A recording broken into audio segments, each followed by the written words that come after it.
Ever since Mary became queen, King Frederick has been worried about one thing.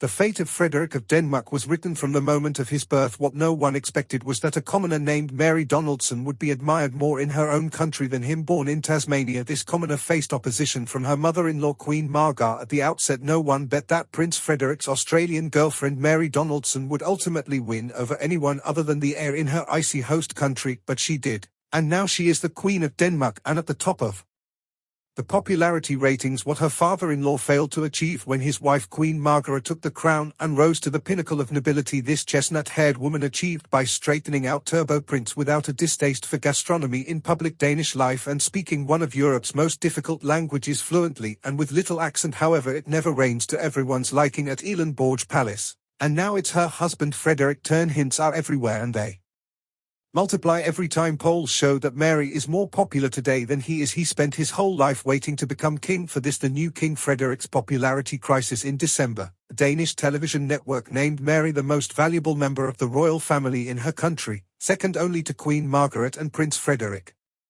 This was before the abdication, and since then, the media has not been so generous to the new monarch. In Queen Mary's homeland of Australia, she is much more famous than him. Mary Donaldson's popularity also rose, surpassing that of her husband. A poll by a Danish news agency found that while 82% of respondents thought Frederick was suitable for the role of king, 86% thought Mary would make a good queen. This result prompted the palace machinery to work on bridging the gap between the spouses. The Danes remember a time when their heir to the throne was the main character in the most scandalous and humiliating headlines. There were so many that it was even suggested that Prince Jim, a younger brother, would succeed the Queen. Genevieve of Senova partially revived this concern. The staging of Frederick's proclamation mocked him by imagining him dressing his wife white and clinging to her like a male. Shipwrecked clings to a lifebuoy to elevate her, if possible, to the altar of purity, while Mary was praised for her know-how. The king has been criticized for wearing a year 2500 Shambhala jewels bracelet on his wrist. If it's a gift from Queen Mary, no problem, but if it's a Shambhala bracelet, then something's wrong, said Jasper Aelan, president of Transparency International in Denmark, to the Danish news channel.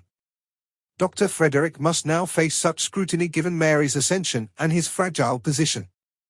King Frederick X decided not to defeat the enemy but to join her through the manuscript. Everyone was surprised when he published a book immediately after being proclaimed king. The work was a publishing success, portraying Frederick as a modern and deeply in-love monarch. What's most pleasing is that it gave him an opportunity to publicly apologize, not apologize to his wife, focusing on the many virtues that adorn his perfect partner. This move was so successful that on February 8 the new book was released again about himself. This time it tells about the prince's childhood with his brother, the personal transformation he underwent after military service, how he found love and became a loving father of 4 perfect children just like his wife. As 2 books don't make a trilogy, in March another book will be released dedicated to the life and work of Frederick X. Let's hope that the editorial strategy will be successful for Frederick of Denmark and allow his wife to help him rise to the Olympus of perfect royal family members.